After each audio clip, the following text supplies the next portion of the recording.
তো আজকের Monday night র তো তোমরা দেখেই নিয়েছো। আজকের মানডে নাইট র তেমন খুব একটা তো স্পেশাল ছিল না, মানে যেরকম আমরা বেশ কিছু সময় ধরে দেখে আসছি যে সেথ রলিন্সের ওপর পুরো মানডে নাইট রয়ের দায়িত্ব দিয়ে দেওয়া হয়েছে, আর যদি সিএম পাঙ্ক আছে তাহলে সিএম পাঙ্কও কিছুটা ক্যারি করছে, তো সেরকমই কিছু একটা দেখতে পেলাম।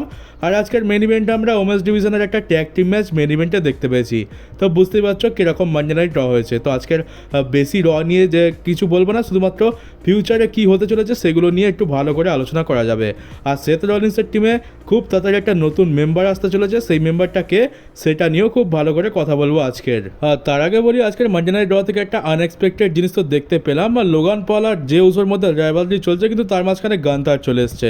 ভেবেছিলাম যে গান্তারকে ডাব্লিউডাব্লিউ হারাতে চায় না, সেই জন্য এখন জে উসোর সাথে তার রিম্যাচটা করাবে না, কিন্তু এখন গান্তার চলে এসছে, তাকে চ্যালেঞ্জও করে দিয়েছে। আর এটা এখন অফিসিয়াল হয়ে গেছে যে 9 জুনের যে মানডে নাইট ড্রটা হবে, মানে মানি ইন দ্য ব্যাংক হয়ে যাওয়ার পরের ঠিক যে মানডে নাইট ড্রটা রয়েছে, মানি ইন দ্য ব্যাংকের পরের দিনই পড়ছে। তো সেই মানডে নাইট ড্রটাতে আমরা জে উসো ভার্সেস গান্তারের মধ্যে ম্যাচ দেখতে পাবো। আর এবার প্রশ্ন হচ্ছে যে গান্তার কি আবার হেরে যেতে চলেছে, কারণ ডাব্লিউডাব্লিউ যদি আবার গান্তারকে হারিয়ে দেয় তাহলে আর কী বা থাকবে গান্তারের মধ্যে। মানে এমনিতে তো ফ্যান্সদের আশা ভরসা উঠেই গেছে, তাও যদিও বা ফ্যান্সদের মধ্যে একটা ছোট্ট আশা রয়েছে যদি এবারে গান্তার হেরে যায় সেটাও আর থাকবে না, কিন্তু এখানে টাইটেল চেঞ্জ হওয়ার চান্স রয়েছে আমার মনে হয়। কারণ জে উসো যেভাবে সেথ রলিন্স আর ব্রন ব্রেকারের সাথে পাঙ্গা নিচ্ছে, ডেফিনেটলি জে উসোর টাইটেল রেনে কিছু একটা বড় সড়ো ঘটতে চলেছে। জে উসোর জন্য গান্থারের এগেনস্টে টাইটেলটা ডিফেন্ড করা সেটাও কিন্তু খুব একটা কঠিন কাজ হতে চলেছে, কিন্তু তার আগে তো স্যাটারডে নাইট মেন ইভেন্টে লোগান পলের সাথে লড়তে হবে, যেটা আশা করছি জে উসো জিতেই যাবে। আর তারপর আমরা 9 জুন, মানে আমাদের এখানে 10ই জুন আমরা মানডে নাইট রতে গান্থার ভার্সেস জে উসোর মধ্যে ম্যাচ দেখতে পাবো, যেটা খুব সম্ভবত মেন ইভেন্টে হবে, আর যেখানে ডেফিনেটলি একটা বড় সড়ো কিছু ঘটতে চলেছে। কারণ ঠিক তার আগের দিন মানি ইন দ্য ব্যাংক হবে, তো money in the bank ladder ম্যাচে যে জিতবে তার কাছে থাকবে money in the bank briefcase. তো এই ম্যাচের মধ্যে ক্যাশ ইন হতে পারে, সেথ রলিন্স আর ব্রন ব্রেকার ইন্টারফেয়ার করতে পারে, গান্থার হেরে যাবে এটাও খুব মুশকিল জিনিস, জে উসো হেরে যাবে এটাও খুব মুশকিল জিনিস। তো ডেফিনেটলি 9 জুনের মানডে নাইট ড্রটা নিয়ে ফ্যান্সদের মধ্যে বেশ হাইপ ক্রিয়েট হয়ে গেছে। আর তোমরা লক্ষ্য করেছো কিনা জানি না, বেশ 2-3খানা ম্যাচ আমরা দেখছি যে পেন্টাগন কিন্তু তার ফিনিশার পেন্টার ড্রাইভার ইউজ করছে না। আজকে তার চ্যাট গেবলের সাথে ম্যাচ ছিল, এল গ্র্যান্ডের বদলা চ্যাট গেবলের থেকে নিয়ে নিচ্ছে। পেন্টা আজকের ম্যাচ জিতে গেছে, কিন্তু মেক্সিকান ডেস্ট্রয়ার ইউজ করে। আমরা আগেরবারও তাকে মেক্সিকান ডেস্ট্রয়ারও ইউজ করতে দেখেছি। তার যে ফিনিশারটা আছে পেন্টা ড্রাইভার সেটা ইউজ করছে না। মেবি একটা কারণ হতে পারে যে পেন্টা ড্রাইভার মুভটা খুবই একটা ভয়ানক মুভ, কারণ দেখতে গেলে ওটা ল্যান্ড করে পুরো মাথার ওপর, গলার ওপর, ঘাড়ের ওপর। তো সেই জন্য সুপারস্টারদের ইনজুরি হয়ে যেতে পারে, সেই জন্য হয়তো ডাব্লিউডাব্লিউ ফিনিশারটাকে কোনো রকমভাবে প্রোটেক্ট করে চলছে বা ইউজ করছে না। কিন্তু দেখতে গেলে মেক্সিকান ডেস্ট্রয়ার এখন পেন্টা ইউজ করছে, সেটা তো পেন্টা ড্রাইভারের থেকেও বেশি ভয়ঙ্কর, কারণ ওখানে তো পুরো মাথার ওপরে ল্যান্ড করছে আর দেখতেও বেশ ভয়ঙ্কর লাগছে। তো এখানে তো পরিষ্কার এখনও কিছু বোঝা যাচ্ছে না যে ডাব্লিউডাব্লিউ কী করতে চাইছে পেন্টাগনের ফিনিশার নিয়ে। পেন্টা ড্রাইভারটা কি ডাব্লিউডাব্লিউ অ্যাভয়েড করে চলছে নাকি অন্য কোনো কারণ রয়েছে?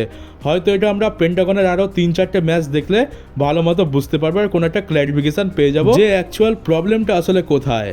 আর এবার কথা বলা যাক যে সেথ রলিন্সের টিমে কোন নতুন মেম্বার আসতে চলেছে। তো এখানে আমরা সিএম পাঙ্ককে দেখতে পাই যে Monday night draw kick off করে, আর এখানে পল এভানকে সে তার সবথেকে বড় শত্রু বলে দেয়। প্রথমে তো বললো যে আমি আমার সবথেকে বড় শত্রু, কারণ আমি পল এভানকে বিশ্বাস করেছি। আর এখানে একটা ফানি জিনিস হচ্ছে যে পল এভানকে সিএম পাঙ্ক পেঙ্গুইন বলে, যে পল এভান হচ্ছে একটা পেঙ্গুইন, কারণ পল এভানকে দেখতেও পেঙ্গুইনের মতো। আর দেখতে গেলে এটা আজ পর্যন্ত শুধুমাত্র সোশ্যাল মিডিয়াতে একটা মিম দেখতাম যে পল এভান পেঙ্গুইনের মতো হাঁটে, তার চেহারাটাও পেঙ্গুইনের মতো পুরো গোলগাল, কিন্তু দেখতে গেলে হ্যাঁ সত্যি কিন্তু পল এভানকে পেঙ্গুইন বলা চলে। আর সিএম পাঙ্ক আজকে যা বললো এরপর থেকে সবাই পল এভানকে টাকলা পেঙ্গুইন বলেই ডাকবে। আর তারপর সেথ রলিন্স আছে, সেথ রলিন্স এখানে সিএম পাঙ্কের উপর দোষ চাপিয়ে যায় যে পল এভান নাকি তোমার এত ভালো বন্ধু, তাহলে তুমি পল এভানের সাথে কী করেছো? রেসলম্যানিয়ার টাইমে তো তুমি তার জীবন পুরো নরক বানিয়ে দিয়েছিলে, রোমান আর তোর মাঝখানে তো পল এভান পুরো পিষে গেছিলো। তো যাই হোক, এখানে আমরা দেখতে পাই যে ব্রন ব্রেকার আর সেথ রলিন্স অ্যাটাক করে দেয় সিএম পাঙ্কের উপর। তারপর স্যামি জেন আসে, আর তারপর জে উসো আসে। জে উসো এখানে বেকার মাঝখান থেকে টপকাচ্ছে, নিজের জন্য নিজেরই বিপদ বাড়াচ্ছে। আর যেহেতু আমরা দেখতে পাচ্ছি যে ফেস টিমেতে 3জন মেম্বার হয়ে গেছে, জে উসো, স্যামি জেন আর সিএম পাঙ্ক। তো যেহেতু এবার ফেস টিমেতে 3টে মেম্বার হয়ে গেছে, তখন তো হিল টিমেতেও 3টে মেম্বার দরকার। সাধারণত আমরা দেখে থাকি হিল টিমেতে মেম্বার বেশি থাকে, যার ফলে ফেস টিমেতে আরেকটা মেম্বার অ্যাড হয়ে যায়, কিন্তু এখানে উল্টো কেস হয়ে গেছে।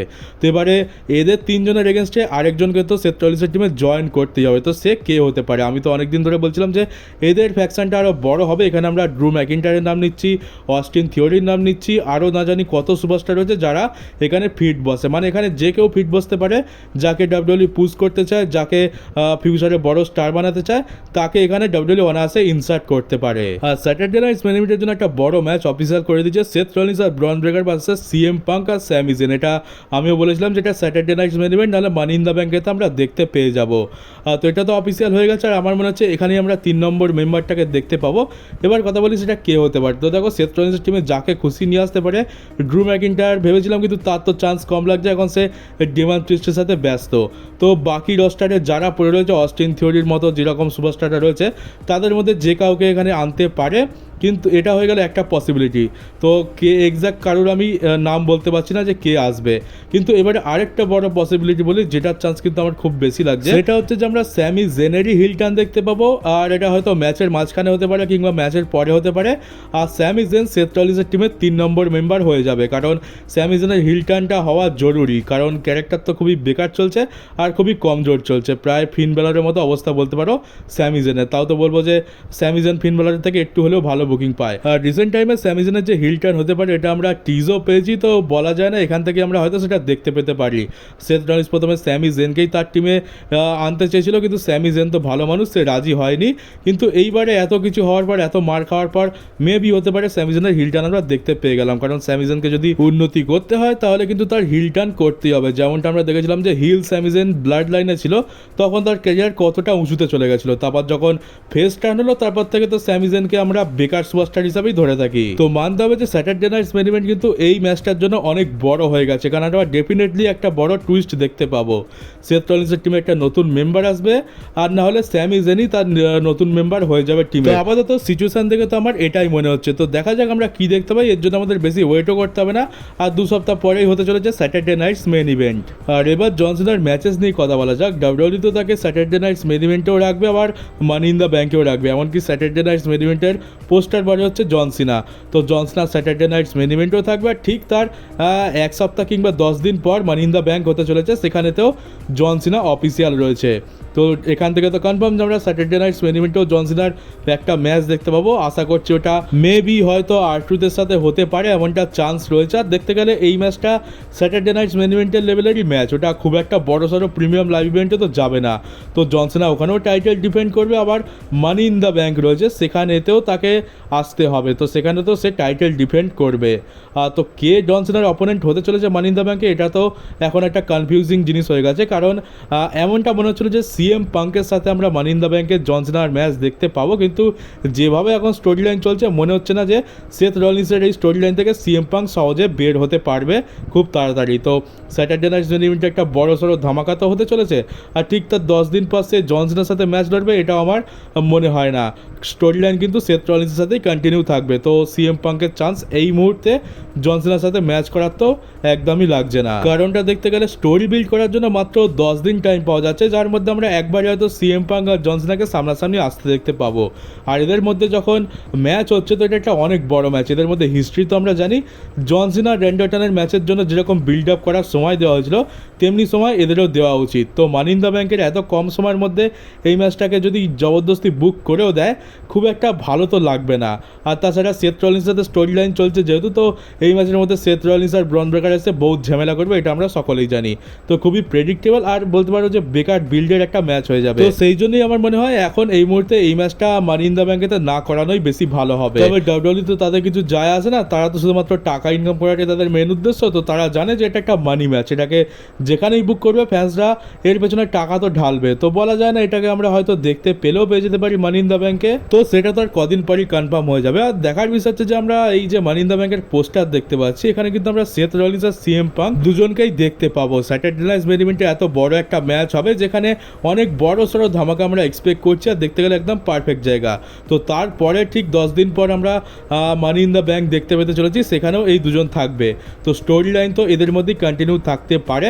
আবার আমি আরেকটা জিনিস ভাবছি যে এদের দুজনকে কি ডাব্লিউডব্লিউ ল্যাডার ম্যাচেও দিতে পারে, মানে money in the bank briefcase ladder ম্যাচে, এটাও কিন্তু সম্ভাবনা আছে। কারণ দেখতে গেলে মানি ইন দ্য ব্যাঙ্কের ভ্যালু কিন্তু এই কবছরটা খুবই নেমে গেছে। এখন মানি ইন দ্য ব্যাঙ্ক যেই পারে হোক না কেন, আমাদের কোনো ইন্টারেস্ট নেই। আর তার উপরে আগের বছর ড্রু ম্যাকিন্টায়ারের সাথে যেটা হলো, তারপর পর থেকে আমাদের মানি ইন দ্য ব্যাংকের ওপর থেকে পুরো ভরসাই উঠে গেছে। তো যদি ডাব্লিউডাব্লিউ মানি ইন দ্য ব্যাংকের ভ্যালুটা বাড়াতে চায় তো সেথ রলিন্স আর সিএম পাঙ্ককে এই ম্যাচের মধ্যে নিয়ে যেতে পারে। আর এদের দুজনের মধ্যে যদি কেউ উইনার হয়ে যায় তো ডেফিনেটলি স্টোরি লাইন একটা আলাদা লেভেলে যেতে পারে। মানে তোমরা একবার ভেবে দেখো, money in the bank briefcase CM পাঙ্কের কাছে চলে এলো কিংবা সেথ রলিন্সের কাছে চলে এলো, আর Seth Rollins money in the bank briefcase নিয়ে কী করতে পারে সেটা আমরা 2015 আর 14 সালে দেখেই নিয়েছি। তো এখান থেকে বেশ কয়েকটা সিনারিও আমরা দেখতে পাচ্ছি, আর প্রত্যেকটাই কিন্তু খুব দারুণ জিনিস। আমরা প্রত্যেকটাতেই ভালো ভালো স্টোরি লাইন দেখতে পাচ্ছি, যেটাতে ফ্যান্সরা ইনভেস্টেড হবে, ফ্যান্সরা এন্টারটেন হবে, আর তারপরে ডাব্লিউডাব্লিউ ভালো মতো বিজনেসও করতে পারবে। তো এখানে আমরা অনেক কটা পথ দেখতে পাচ্ছি, যেবার দেখতে পাচ্ছি ডাব্লিউডাব্লিউ কোন পথে এগোয়। আর আমি আশা করবো যেন ডাব্লিউডাব্লিউ এটাকে বেকার না বানিয়ে দেয়, কারণ আমরা দেখেছি এর আগে অনেক ভালো ভালো স্টোরি লাইন রয়েছে যেখানে কিন্তু ডাব্লিউডাব্লিউ চাইলে অনেক বড় বড় জিনিস করতে পারতো, কিন্তু সেগুলোকে ডাব্লিউডাব্লিউ নিজের হাতে বরবাদ করেছে, সেগুলো দেখতেও খুবই বাজে লাগে। আর এখানেও যে কটা স্টোরি লাইনের কথা বললাম, দুটো তিনটে স্টোরি লাইন আমরা দেখতে পাচ্ছি, সেটারও কিন্তু খুব ভালো মতো একটা বেস তৈরি হয়ে আছে। এটাকে যদি ডাব্লিউডাব্লিউ ঠিকভাবে এক্সিকিউট করে তো খুবই বড় লেভেলে যেতে পারে, যেটার উপরে ডাব্লিউডাব্লিউর ফিউচার নির্ভর করছে। তো এবার দেখতে হবে যে আমাদের টাকলা ট্রিপল এইচ কী ডিসিশন নেয়। তো চলো গাইজ, এই ভিডিওটা এই পর্যন্ত ছিল। কেমন লাগলো কমেন্ট বক্সে অবশ্যই জানিও। নতুন হয়ে থাকলে চ্যানেলটাকে সাবস্ক্রাইব করে নোটিফিকেশন বেলটাকে অবশ্যই অন করে দিও, আর ভিডিওটাকে শেয়ার করতে একদমই ভুলো না। তো চলো গাইজ, দেখা হচ্ছে তোমাদের সাথে আমার ডাব্লিউডাব্লিউর নতুন একটা নিউজ ভিডিওতে।